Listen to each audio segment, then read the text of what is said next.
कौन ब्रह्मा का पिता है, कौन विष्णु की मां, शंकर का दादा कौन है, हमको दे बता। ये जानने के लिए कृपया सुनिए। जगत गुरु तत्वदर्शी संत रामपाल जी महाराज के अमृत वचन सर्व पवित्र धर्मों के पवित्र शास्त्रों के आधार पर श्री कृष्ण जी ने समाधान बताया था, जमुना में स्नान कर लो तुम्हारा वो पाप नाश हो जाएगा। पाप नाश तो होया नहीं, पर यादव कुल का नाश हो गया वहां पर। इनके बताए समाधान ऐसे है। अब फिर श्री कृष्ण जी का नंबर आना ही था। वो चला, वहां जाकर देखा, उसने ऐसा लिखा विष्णु पुराण के अंदर, दिखाऊंगा कभी आपको, हमने अध्यात्म ज्ञान चर्चा में उसका प्रमाण भी दे रखा है। अब श्री कृष्ण जी ने देखा कि कुछ बच गए, या तो उसने खुद वो पाड़े सरकंडे उनके बन गए वो मूसल से, वो श्री कृष्ण ने हमारे शेष बचे हुए बताया कोई बात थी, अपने कुल ना पनाश करे। तो श्री कृष्ण नहीं, उसमें काल आजा था और वो करे था सारा नाश, क्योंकि उसने तो ठेका ले रखा हमें मारने का और पैदा करने का। फिर श्री कृष्ण जी बच गए एकले।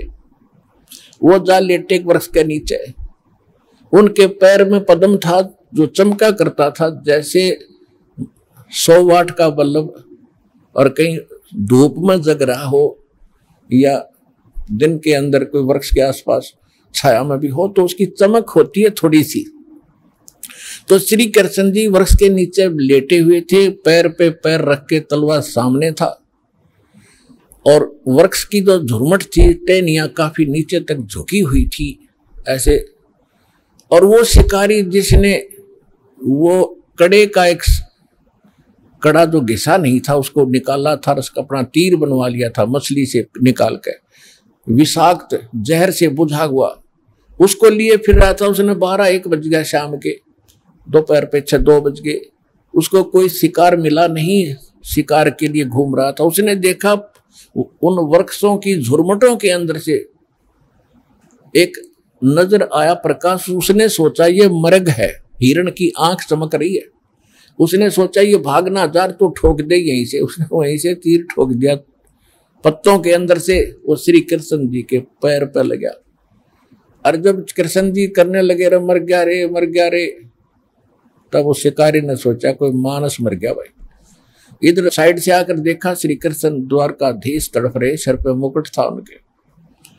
तब श्री कृष्ण जी से माफी मांगी कि राजन मेरे से धोखा हो गया, मैंने ऐसे ऐसे गलती धोखे से मार दिया, मेरी इच्छा नहीं थी आपको मारने की, ये तो विषाक्त है, अब इसका कोई विकल्प नहीं, आपकी मौत तो होगी ही होगी। श्री कृष्ण जी ने कहा क्योंकि काल के हाथ में बुद्धि है, उसका पिछला याद आ गई सारी कहानी कि भाई तेरा दोष नहीं है, तेरा और मेरा अकाउंट बराबर हो गया। अब ये बात उसके समझ में नहीं आ रही थी किसके, उस शिकारी के, कि आपका आप राजा में एक निर्धन व्यक्ति, आपका और मेरा क्या लेन देन था कि भाई त्रेता युग में तू सुग्रीव का भाई था बाली, और मैंने तुझे ऐसे ही मारा था एक वृक्ष की ओट लेकर धोखे से, और वो टिट फॉर टैट आज बराबर हो गया भाई, तेरा कोई दोष नहीं, तू जा। कहते बदला कहीं ना जात है ये 3 लोक के मां, और सतगुरु मेरे कबीर से तो सतलोक में जा। इन बदलों कबीर साहब काट सकते हैं।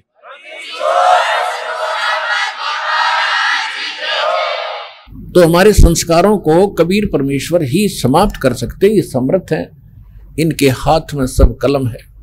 अब कहने का भाव ये पुण्यात्माओं, इस प्रकार श्री कृष्ण जी का अंत हुआ, और द्वापर युग में परमात्मा ने और भी बहुत सी लीलाएं की हैं। जैसे एक इंद्रमती नाम की रानी थी, आज इतना समय है नहीं फिर, क्योंकि ये जो सत्संग है ये लगातार कई दिन चले, और जब समझ में आओ सारी कथा सुना सके आपको, फिर भी आपको जितना आवश्यकता है उतना कहानी कथा हम सुनाते रहेंगे और धीरे धीरे सब प्रकाश डालते रहेंगे। आज का सत्संग हम यही विराम देते हैं। परम पिता परमात्मा पूर्ण ब्रह्म सर्व सृष्टि रचनहार कबीर परमेश्वर जी की असीम रजा से आप सभी पुण्यात्माएं सत्संग सुनने के लिए उपस्थित हुए। ये जो सत्संग एक बहुत ही महत्वपूर्ण दिवस के उपलक्ष्य में हो रहा है। ये महत्वपूर्ण दिवस वो है जिस दिन परमात्मा सतलोक से चलकर कलयुग में प्रकट हुए थे और उन्होंने अपने निज धाम का यथार्थ ज्ञान प्राप्त कराया था। वो शुभ दिन है ज्येष्ठ सुदी पूर्णमासी, जो कि आज जिस उपलक्ष्य में आप सत्संग सुन रहे हैं, ये उसी शुभ दिन के उपलक्ष्य में यह सत्संग हो रहा है। आप जी को बहुत बार बताया है कि सत्संग सतगुरु ही किया करते हैं या फिर उनका कोई कृपा पात्र महापुरुष संत उन्हीं का दास होता है। वही सत्संग उनके बताए हुए ज्ञान को ठीक से समझकर और समझाया करता है। सत्संग के अंदर प्रत्येक पॉइंट को, प्रत्येक बिंदु को प्रमाणित किया जाता है ताकि श्रोताओं को किसी प्रकार की कोई शंका शेष ना रहे। परमेश्वर कबीर जी कहते हैं कि मां मुंडू उस संत की जिससे संशय न जाए, काल खात है कम को, काल खात है थोड़ो, ये संशय सकल को खाए। यानी जो शंका है दातम मार्ग की, इसने सबको डस रखा है, किसी को भी सत्य मार्ग प्राप्त नहीं हुआ। और जब तक शंका निवारण नहीं होगी तो हम निश्चिंत नहीं हो सकते, दृढ़ नहीं हो सकते। तो सत्संग के अंदर वो शंका पूर्ण रूप से निर्मूल की जाती है। आप जी सत्संग में सुन रहे हैं, जैसे आपको परमेश्वर के प्रकट होने की 3 युगों की कथा सुनाती है। सतयुग में परमात्मा सत्सुकृत नाम से प्रकट हुए। उस समय उनको विद्याधर नाम के एक ऋषि ब्राह्मण अपने घर ले गए। वो कमल के फूल पर परमात्मा आए थे। जैसे कलयुग में लीला की है, ऐसे ही वो प्रत्येक युग में लीला किया करते हैं। विद्याधर ऋषि ब्राह्मण निसंतान थे, उनका कोई संतान नहीं थी। उनकी पत्नी का नाम था दीपिका। वो परमात्मा को शिशु रूप में, जो परमात्मा प्रत्येक युग में लीला करते हैं, प्रकट होकर के आते हैं, सतलोक से आते हैं, सहस्रीर आते हैं, अपने उसी धर्मानुसार जो गुण है परमात्मा का, उस गुणानुसार प्रत्येक युग में कमल के फूल पर विराजमान होते हैं। कमल का फूल सरोवर में ही होता है, जिस कारण से परमात्मा नारायण नाम से प्रसिद्ध होते हैं। और हमने नारायण मान लिया था श्री विष्णु जी को, और हम भगवान परमात्मा मानते थे शंकर जी को भी। तो इसका मतलब ये हुआ कि शंकर जी नारायण नहीं थे यदि विष्णु जी को हम नारायण माने। तो ये हमारा इनकम्प्लीट स्पिरिचुअल नॉलेज था। हमारे धर्म गुरुओं को ज्ञान था नहीं, वो हमारे को ऐसे ही भ्रमित करते रहे। तो नारायण ये कबीर परमात्मा है, प्रत्येक युग में अपने सतलोक से चलकर आते हैं, सहशरीर एक शिशु रूप धारण करके।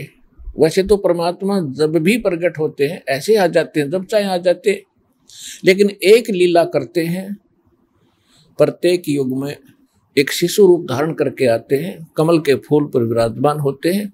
वहां से कोई निसंतान दंपत्ति उन्हें उठा ले जाते हैं। तो ऐसे ही द्वापर युग के अंदर एक वेदविज नाम के ब्राह्मण, उनकी पत्नी का नाम था सूर्या। ये दोनों ही निसंतान थे। परमात्मा ऐसे ही सतलोक से आकर प्रकट हुए थे, कमल के फूल पर शिशु रूप धारण करके विराजमान हुए थे। और परमात्मा परमेश्वर कबीर जी की प्रत्येक युग में जब शिशु रूप धारण करके आते हैं, उनके परवरिश की लीला कंवारी गायों के द्वारा होती है। इसलिए ऋग्वेद मंडल नंबर 9 सूक्त 1 मंत्र 9 में ये स्पष्ट किया हुआ है कि जब परमात्मा अमर पुरुष शिशु रूप धारण करके प्रकट होता है, उस समय उनके परवरिश की लीला कंवारी गायों द्वारा होती है। तो वेद परमात्मा का भेद है, परमात्मा की महिमा का इतिहास है, एक सदग्रंथ है। और जिस परमात्मा की महिमा, जिसने जो लीला की है वो वेदों से मेल खाती है, तो वो है परमात्मा, जिसके विषय में वेद बताते हैं, आज तक गुण गाते रहे। तो इसी प्रकार आपको सत्संग के माध्यम से प्रमाणित किया जाता है कि परमात्मा कौन है, कैसा है, कहाँ रहता है। तो अभी तक तो आपको इतिहास बताए सतयुग त्रेता द्वापर के। सतयुग त्रेता द्वापर में परमात्मा ने जो लीलाएं की उनकी भी जानकारी आप जी को दी, लेकिन उस समय के जो प्रत्यक्ष दृष्टा थे उनका अब आपके सामने कोई ऐसा इतिहास या कोई ऐसा प्रमाण नहीं है जिसके विषय में आपको ये प्रमाणित किया जाए कि उस समय उनसे मिले। उनका अब कोई चिन्ह नहीं है, अब वो चिन्ह नहीं रहा। अब कलयुग के अंदर परमात्मा कैसे प्रकट हुए, और वो हमारे पास चिन्ह है। और कबीर परमात्मा है। कौन से कबीर? जो काशी के अंदर धानक रूप में, दुल्हे रूप में परमात्मा लीला किया करते थे। उनको केवल एक कवि कह करके हमने उनके इतिहास को बंद करके रख दिया था, और ये सोच रहे थे वो धानक है, वो दुल्हा है। वो धानक था, दुल्हा था, एक शूद्र था, कवि था, बस इतना सा था। बाकी दोहे दाहे उनके अच्छे थे। फिर उनके दोहों के साथ हम अन्य कवियों के भी दोहे पढ़ा करते थे स्कूल में। तो हमने ये मान लिया था ये एक ही सतर के कवि हैं, ये भगवान परमात्मा नहीं है। हम परमात्मा मानते थे श्री राम, श्री कृष्ण, श्री विष्णु जी को, शंकर जी को। अब वो हमने कैसे परमात्मा माने थे? लोक वेद से, दंत कथा से, सुने सुनाए ज्ञान से, जो व्यर्थ था। इनको अजरो अमर कहा जाता था, इनके कोई माता पिता नहीं है। कलयुग के अंदर परमात्मा कैसे प्रकट हुए और उनको किसने देखा? पुणात्माओं, किसी को प्रमाणित करने के लिए तो सबसे पहले तो हमारे वेद हैं, जो हमारे सदग्रंथ हैं, जिनके आधार से आज तक हम परमात्मा की महिमा सत्य मानते रहे कि ये वेदों में लिखा है, वो भगवान का गुणगान है। परमात्मा कैसा है, कहाँ रहता है और क्या करता है और कैसे मिलता है, ये तो हमारी एक थ्योरी है, थ्योरी, जिसको एक लेख लिखे हुए हैं। और दूसरा होता प्रैक्टिकल, जो हमारी थ्योरी बता रही है और किसी ने वो प्रैक्टिकल भी किया है, और वो प्रैक्टिकल उस थ्योरी यानी रिटन स्टेटमेंट से ज्यों का त्यों मेल खाता है, तो फिर वो रिजल्ट सही होता है, वो परिणाम सही होता है, ओके होता है। तो आप जी को वेदों से भी और साथ में जिन्होंने प्रैक्टिकल किया है कि परमात्मा कौन है, वो कैसे मिलता है, कहाँ रहता है, कैसा है, उसका भी आपको साथ साथ प्रमाण दिया जाएगा। तो सबसे पहले आपको परमात्मा कबीर जी कलयुग में प्रकट हुए उसका थोड़ा सा ज्ञान कराते हैं।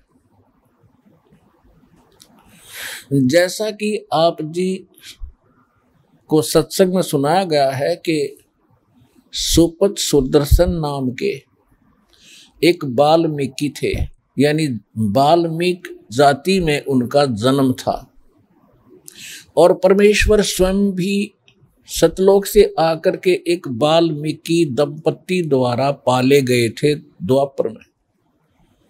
उनका नाम था भिक्षु राम और पत्नी का नाम था सुखवंती। वो निसंतान थे, परमात्मा को शिशु रूप में, बालक रूप में घर ले आए थे। कुंवारी गायों से उनकी परवरिश की लीला हुई थी।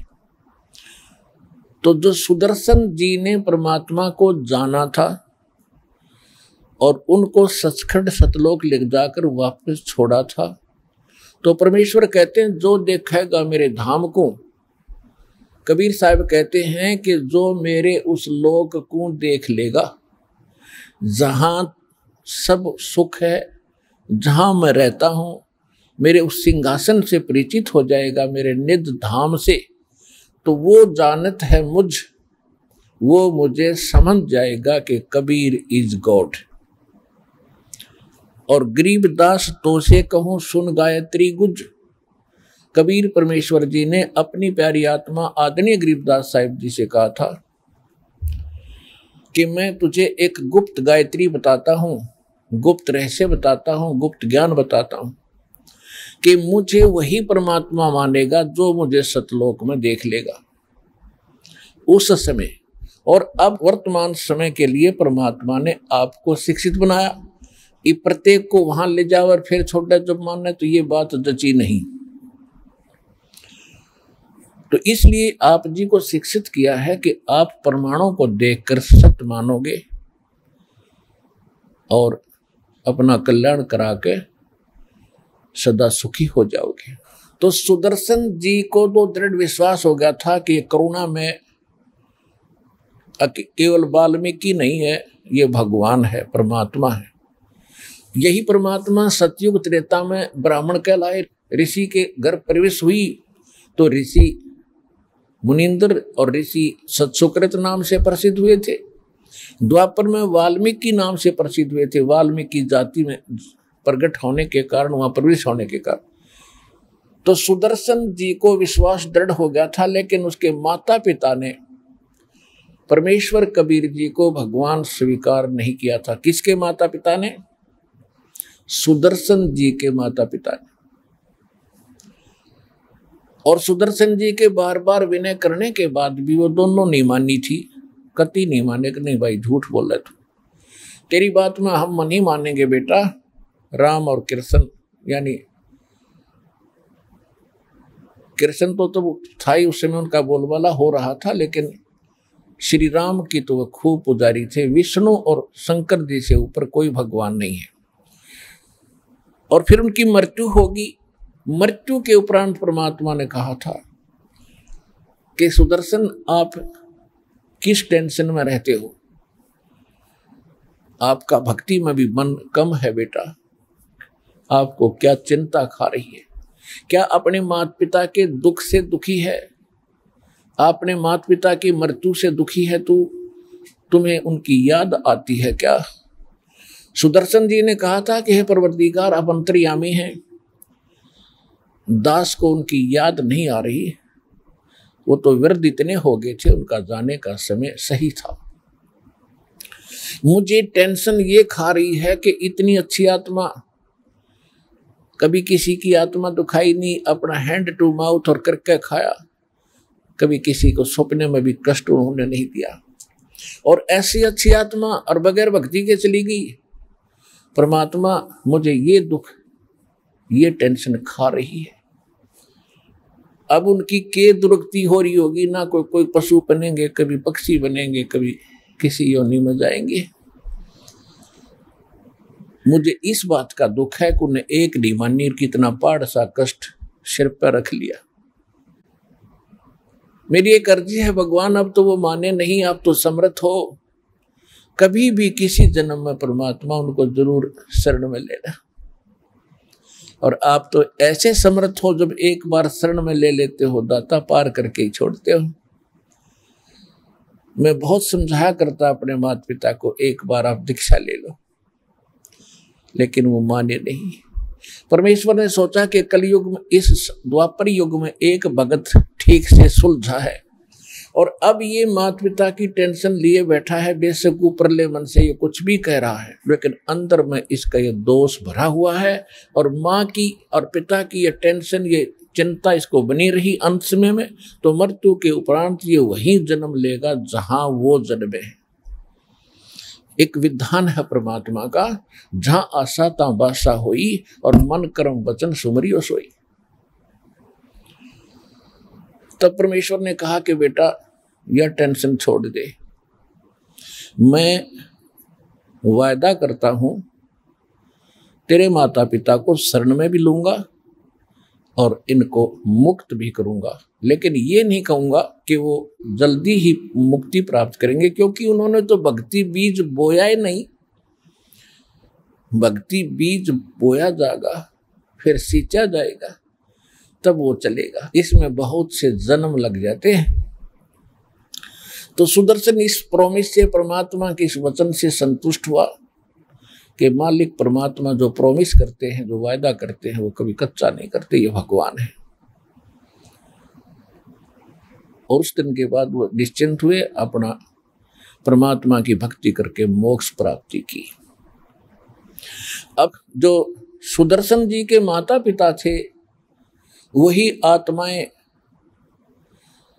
बनारस शहर में, काशी शहर के अंदर ब्राह्मण के घर जन्म था। गौरी शंकर नाम उस पुरुष का था और सरस्वती नाम उस स्त्री का था, जो सुदर्शन जी के माता पिता वाली आत्माएं ही वो ऐसे जन्मी थी। दोनों का विवाह हुआ। गौरी शंकर जो था बहुत ही भगवान शंकर के पुजारी थे और निष्पक्ष ब्राह्मण थे, किसी को मिसगाइड नहीं करते थे, भगवान शंकर के कट्टर पुजारी थे। और भगवान शंकर की कथा यानी शिव पुराण की कथा सुनाकर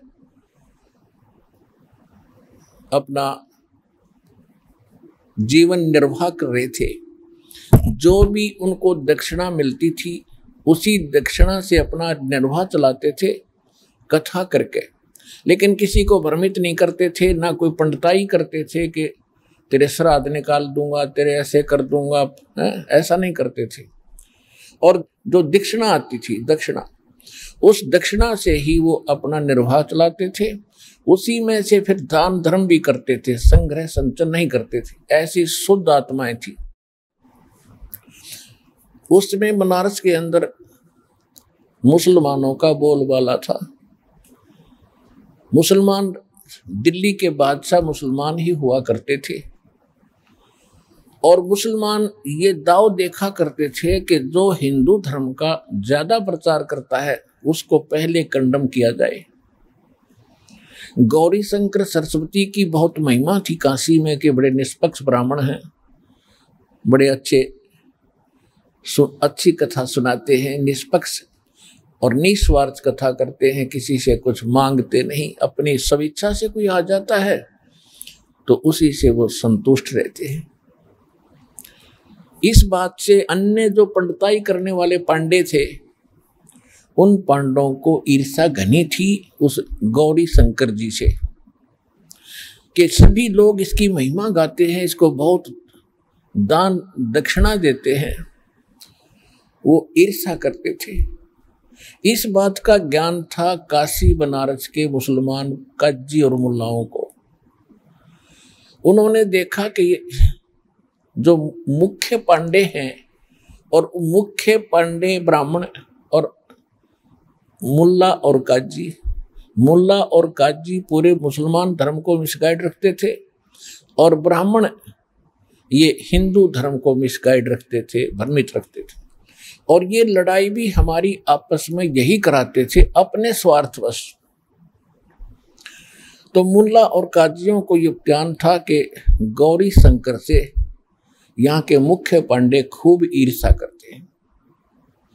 इसका लाभ उठाया कि गौरी शंकर और सरस्वती जी को जबरदस्ती मुसलमान बना दिया। उनके घर पर अपना जूठा पानी फेंक दिया, उनके मुंह में डाल दिया, और देखने वाले ब्राह्मण देख रहे थे। उन पांडवों ने जब पता चला कि मुसलमान बना दिया गया है, गौरी शंकर और सरस्वती ब्राह्मण को मुसलमान बन गया, उसका दीन भ्रष्ट हो गया, ऐसा वो कहने लगे।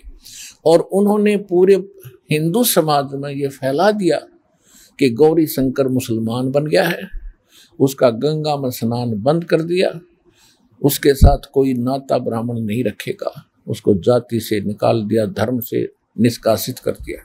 अब सबसे बड़ी समस्या आई गौरी शंकर के सामने, निर्वाह की जो दक्षिणा आती थी वो बंद होगी। तो उसने 1-2 दिन देखा, फिर क्या सोचा कि कोई ऐसा काम शुरू करूं जिससे कोई पैसा ना लगो, पैसा है नहीं। तो कपड़ा बुनने का काम गौरी शंकर ने शुरू कर दिया, उनका नाम चेंज कर दिया, गौरी शंकर का नाम रख दिया नूर अली, उसको नीरू कहने लगे, और सरस्वती का नाम रख दिया नियामत, उसको नीमा कहने लगे। नीरू और नीमा नाम से वो मुसलमान जुलाहा प्रसिद्ध हो गए, क्योंकि उन्होंने कपड़ा बुनने का काम शुरू कर दिया। ये बहुत ही साधारण से खर्चे में शुरू हो जाता था। 5-4 लकड़ी के डंडे गाड़ने होते थे, उनमें धागा लपेटा और शुरू कर देते थे। ये कार्य करते करते काफी समय व्यतीत हो गया, उनका कोई संतान नहीं थी। परमात्मा अपने नियमानुसार, अपने गुण धर्म अनुसार प्रत्येक युग में एक शिशु रूप धारण करके प्रकट होते ही होते हैं। अब नीरू नीमा के सामने स्नान करने की भी समस्या आई, क्योंकि गंगा घाट पर जहाँ ब्राह्मण स्नान करा करते थे, गंगा में स्नान करना मुसलमानों को उस स्थान पर अलाउड नहीं था। तो गौरी शंकर सरस्वती जी ने देखा कि एक सरोवर है, तालाब है, जो गंगा दरिया के लहरों से उछल उछल कर, जैसे वर्षा के दिनों में ज्यादा वर्षा होने से सभी दरियाएं ओवरफ्लो होकर चलती हैं, और गौ घाटों के ऊपर से वो लहरों के द्वारा उछल उछल कर वर्षा एक सरोवर को भर देती थी, जिसका नाम था लहर तारा। तारा उस स्थान का क्षेत्र था, लहरों के द्वारा पानी से भर जाने के कारण उसको लहर तारा नाम से जाना जाने लगा। और गंगा के जल का एक स्वभाव है कि वो कभी खराब नहीं होता। उस सरोवर में जो लहरों के द्वारा उछल कर आया था, वो निर्मल जल अगले वर्षा तक ज्यों का त्यों भरा रहता था, थोड़ा बहुत कम होता था। आसपास उसके बहुत सुंदर शांत वातावरण होता था, बड़े बड़े वृक्ष होते थे, घने छायादार वृक्ष होते थे। तो नीरू नीमा ने वो स्थान सेलेक्ट किया सुबह सुबह स्नान करने के लिए, जो नीरू नीमा की झोंपड़ी से लगभग 4 किलोमीटर दूर था, यानी नगरी से ही बाहर था। तो प्रतिदिन वो वहां स्नान करके आते रहे, दोनों जने जाते थे। वो भले ही मुसलमान बन गए थे, लेकिन शंकर भगवान उनके हृदय से आज भी उतरा नहीं था। उधर से स्वामी रामानंद एक ब्राह्मण पंडित, वो द्राविड़ देश से चलकर काशी शहर में इसलिए आए कि ये काशी जो नगरी है, ये भगवान शिव की मानी जाती है, और भगवान शिव की नगरी में अन्य पाखंडी ब्राह्मणों ने अपनी बकवादें शुरू कर रखी हैं, सच्चाई को उन्होंने भुला दिया है। इसलिए उन्होंने, स्वामी रामानंद जी ने अपना प्रचारक क्षेत्र काशी में स्थापित किया, जिस कारण से उन्होंने 1400 ऋषि से बना रखे थे ब्राह्मण। स्वामी रामानंद जी ब्राह्मण थे, पंडित थे, और उस समय छुआछूत चरम सीमा पर थी, और केवल ब्राह्मणों को दीक्षा देते थे, अन्य को वो दीक्षा नहीं देते थे। वैसे कोई जंतर मंत्र पूछने आता, कोई दुख संकट के लिए अर्जी लगाता, वो किसी जाति के आ जाते थे, दूर बैठा दिया जाता था। 20 फुट की दूरी पर उनका स्थान अलग से था, और उनको जो बताना होता बता देते, जैसा उनको लाभ हानि होती वो हो जाती। 1400 ऋषि ब्राह्मण वक्ता बना रखे थे, प्रचारक बना रखे थे, और 52 द्वारे लगाया करता था, 52 दरबार बना रखे थे उन्होंने, जहां पर वो रह कर स्वयं जाया करते थे। स्वामी रामानंद जी और स्वयं भी वहां सत्संग करके आते रहते थे। उन 1400 ब्राह्मणों में से एक ऋषि का नाम था अष्टानंद। अष्टानंद जी भी प्रतिदिन उसी सरोवर लहरतारा तालाब के ऊपर स्नान करने के लिए जाया करता था, और कुछ देर तक स्नान करने के बाद वहां के शांत वातावरण में सुबह सुबह प्राकृतिक सौंदर्य का नजारा भी लेता था, और साथ में अपने गुरु स्वामी रामानंद जी द्वारा बताई गई भक्ति, वो साधना भी वहां किया करता था। और उसी सरोवर पर ये नीरू और डीमा दोनों स्नान करने के लिए जाया करते थे। वैसे तो ये ब्राह्मण बहुत छुआछात किया करते थे, लेकिन परमात्मा की ऐसी रजा थी कि अष्टानंद स्नान करके नहा धो के अपना वक़्त से साधना करके आ जाता था। उसके बाद नीरू नीमा स्वाभाविक जाया करते थे। इनका कुछ ऐसा समय सेट हो रहा था कुदरती, नहीं तो ये ब्राह्मण लोग उस समय इतने हवा में उड़ रहे थे। यदि उस सरोवर में मुसलमानों भी धानक स्नान कर ले तो वो उसमें छुए भी कोई नहीं, पैर भी ना रखे, ऐसी भी स्थिति थी इनके मन में, गलत थी। पर परमात्मा ने अपना वो एविडेंस यानी विटनेस बनाना था अष्टानंद जी को, ऐसी सेटिंग रखी। अब ज्येष्ठ सुदी पूर्णमासी विक्रमी संवत 1455 और सन 1398 जेठ उतरते की पूर्णमासी, और सुबह ब्रह्म मुहूर्त में, ब्रह्म मुहूर्त होता है सूर्य उदय होने से लगभग 1.5 घंटा पहले का जो समय है उसको ब्रह्म मुहूर्त कहा जाता है। तो ब्रह्म मुहूर्त के अंदर नीरू नीमा प्रतिदिन स्नान करने के लिए जाया करते थे। तो परमात्मा उसी समय में एक शिशु रूप धारण करके ऊपर से सतलोक से नीचे आए। अष्टानंद जी साधना करने की कोशिश कर ही रहा था, कभी आंखें बंद कर रहा था, कभी खोल रहा था। इतने में क्या देखा कि आकाश मार्ग से एक तेज पुंज का गोला सा, प्रकाश का गोला आ रहा है, जैसे तारे टूटा करें। आप देखते हो तारे टूटते हैं तो, लेकिन तारे टूटने का प्रकाश बहुत छोटा होता है, वो प्रकाश बहुत ज्यादा था। तो अष्टानंद जी ने सामने देखा, वो बहुत गति से प्रकाश नीचे को आ रहा था। अष्टानंद जी की जो चरम दृष्टि थी, आंखें सहन नहीं कर सकी, ऐसे देखते आंखें बंद होगी, क्योंकि वो प्रकाश बहुत ज्यादा रोशनी थी, ज्यादा तेज था।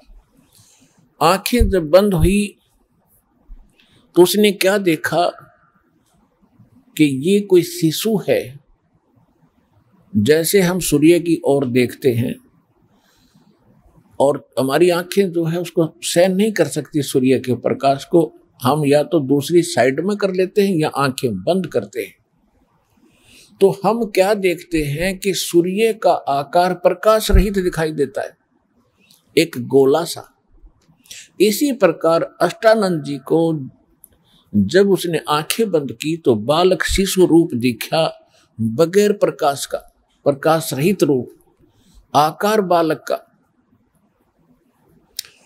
और जो ही जब उसने दोबारा आंखें खोली तो वो प्रकाश लहर तारा तालाब के अंदर एक कोने में सिमट गया था। ब्रह्म मुहूर्त के अंदर कुछ अंधेरा बहुत होता है। अब अष्टानंद असमंजस में पड़ गया, आश्चर्यचकित हुआ कि ये क्या हुआ भाई।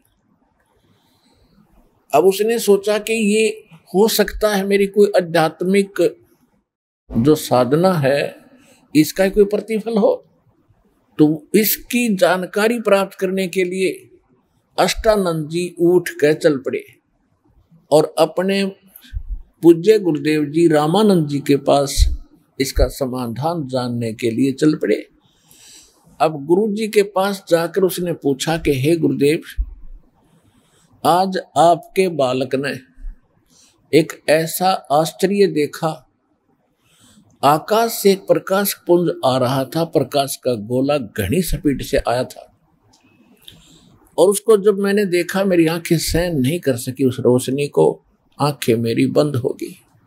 आंखें बंद होने पर स्वामी जी, हे पूज्य गुरुदेव, मैंने एक शिशु को देखा, जैसे सूर्य की तरफ देखकर आंखें बंद करते हैं, प्रकाश रहित आकार दिखाई देता सूर्य का, ऐसे मैंने एक बालक देखा। ये मेरी कोई भक्ति की उपलब्धि है या कोई मेरी भ्रम है, मेरा ये निवारण करो शंका। तो स्वामी जी को जैसा ज्ञान था वो यही मानते आए हैं कि भाई इनके भगवान तो मां से ही जन्म लेते आए, रामचंद्र जी, श्री कृष्ण जी, और भी जितने ये कपिलादि जितने 9 भगवान मानते हैं, 25 मानते हैं, सारे मां से ही जन्म लेते रहे। तो स्वामी जी ने कहा कि ये ऊपर के लोकों से कोई महापुरुष, कोई अवतार गण आते हैं तो उनकी ऐसे ही लक्षण होते हैं। अब वो इस काशी शहर में किसी माँ के गर्भ में जन्म लेंगे बेटा, और बालक रूप में जन्म लेकर के वो अपना जो भी उनका उद्देश्य लेकर आते वो पूरा करेंगे। ये ऐसे लक्षण उस समय होते हैं जब ऊपर से कोई अवतार गण आते। अब अष्टानंद जी संतुष्ट हुए, गुरु जी जो समाधान कर देते वो फाइनल होता है। उधर से नीरू नीमा 62 वर्ष के हो चुके थे, उनको कोई संतान नहीं थी, भले ही मुसलमान बन गए थे पर भगवान शंकर से उनकी आस्था हटी नहीं थी।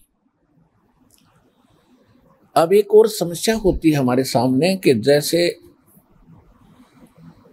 भगत और जगत के अंदर जो आपस में मतभेद रहा है, इसी बात पे रहा है कि जो अध्यात्म मार्ग के जो विचार होते हैं वो जगत से विपरीत होते हैं। और जगत ये कहता है कि जिसके संतान नहीं हो तो मनहूस व्यक्ति है, और यहां तक मानते थे इन हमारे नकली गुरुओं के भ्रमित किए हुए कि सुबह सुबह निसंतान व्यक्ति के तो दर्शन भी नहीं होने चाहिए, सारा दिन व्यर्थ जाता है। अब उनकी ज्यादा मौत हो जाती है, ज्यादा दुखी हो जाते हैं, एक तो संतान का अभाव, ऊपर से इस प्रकार की उनके मन में शंका रहती है कि तुम्हें देखकर इनके मन में क्या आया होगा। तो ये और एक दीमक उनके मन में लगी रहती है। और यदि वो सत्संग सुने परमात्मा का, यानी उनको सतगुरु मिले, सतगुरु मिले तो इच्छा मेटे पद मिल पदे समाना, और चल हंसा उस लोक पठाऊं जो आद अमर अस्थाना। सतगुरु ना मिलने से इस प्रकार की बकवादें मन में समाज में चला करती हैं, और सतगुरु संत आते हैं, परमात्मा के यथार्थ विधान से परिचित होते हैं, फिर इन समस्याओं का समाधान सहज में हो जाता है। अब अध्यात्म यानी सूक्ष्म वेद के आधार से जिनको संतान नहीं है वो 1 नंबर की पुण्यात्मा है, घड़ी नेक आत्माएं। लेकिन समाज के अंदर 99.99% लोग ऐसी धारणा के हैं, वैसे 100% हैं कि जिनका संतान नहीं उनकी कोई जीवन नहीं। अब ये ऐसा क्यों है कि वो बहुत अच्छी पुण्यात्मा है? पुण्यात्मा तो सभी हैं। सामाजिक दृष्टिकोण से यदि आपको संतान प्राप्त है तो बहुत अच्छी बात है, बुरे नहीं हो। कौन बुरे नहीं है? जो भक्ति कर रहे हैं, परमात्मा की खोज कर रहे हैं, वो भी बहुत पुण्यात्मा है। और जो मनुष्य जीवन पा करके सब कुछ है उनके पास और भक्ति नहीं कर रहे तो वो तो बिल्कुल कर्महीन प्राणी है। अब दास ने क्यों कहा कि जिनके संतान नहीं है वो बहुत अच्छी आत्मा है? ये अध्यात्म मार्ग है, इसमें हमारा यहाँ पर जो संस्कार है, ये संस्कार हमारा एक दूसरे का ऋण है हमारे ऊपर। उस ऋण के आधार से कोई पशु बनता है, कोई हमारा बैल बनता है, कोई भैंस बनती है, कोई गाय आती है, तो वो पिछले जन्म में कोई ना कोई हमारे संस्कार से जुड़ती है, और जब उसका संस्कार पूरा हो जाता है वो या बिक जाती है या मर जाती है। और ऐसे ही जो पुत्र पुत्रियां हैं, ये भी अपना संस्कार होता है। देखो हम ये मानते हैं कि बच्चा हो गया, लड़का हो गया, लड़की होगी। लड़की को तो हम मानते तो पराया धन होता है, इनको तो हमने शादी करके विदा कर देना, ये तो अपने घर जाएगी। फिर हम आशा लगाते हैं कि हमारे पुत्र हमारी बहुत सेवा करेंगे, बुढ़ापे में हमें बड़ा सुख देंगे, हमारी उंगली पकड़ेंगे। अपने आत्मा देखो, ये बात है कि मान लीजिए आपकी संतान बहुत अच्छी होगी, पुत्र और पुत्र वधू भी अच्छी आगी, और आपकी वो सेवा भी खूब करेंगे। और यदि आपके कर्म में भक्ति ना करने से आपको कोई कैंसर होगी,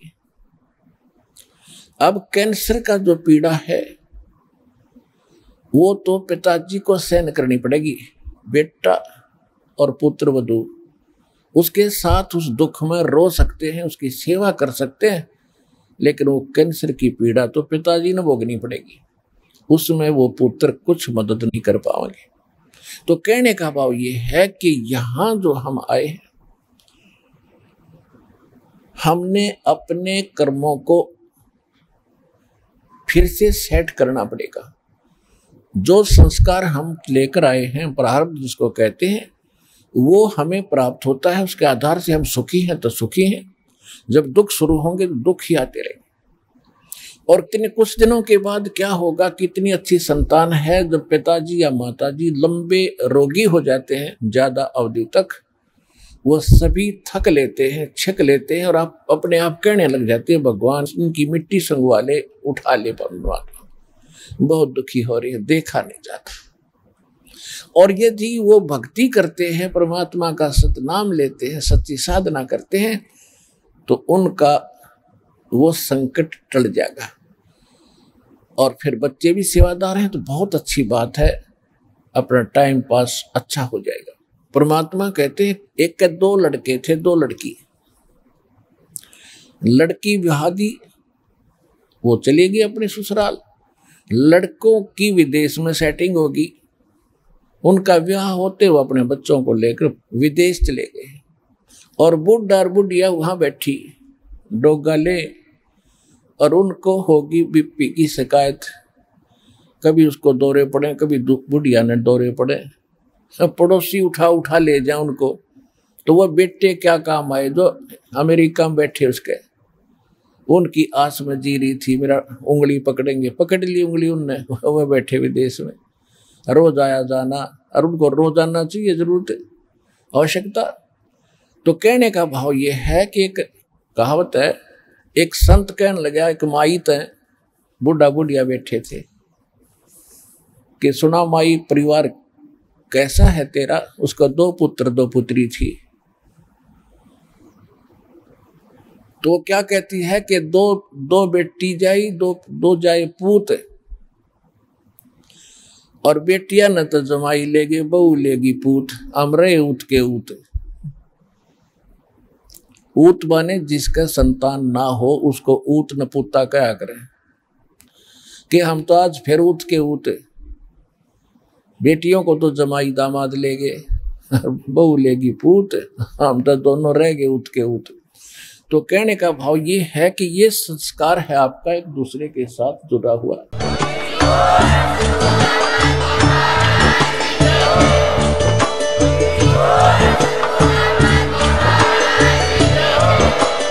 आप सुन रहे थे जगत गुरु तत्वदर्शी संत रामपाल जी महाराज जी के मंगल प्रवचन। अधिक जानकारी के लिए विजिट कीजिए हमारी वेबसाइट www.jagatgururampalji.org। संत रामपाल जी महाराज जी के शुभ आशीर्वाद से पूरे विश्व भर में 500 से भी ज्यादा नाम दीक्षा केंद्र हैं, जिन पर संत रामपाल जी महाराज जी द्वारा ऑनलाइन निःशुल्क नाम दीक्षा दी जा रही है। अपने नजदीकी नाम दीक्षा केंद्र का पता करने के लिए संपर्क करें 8222880541।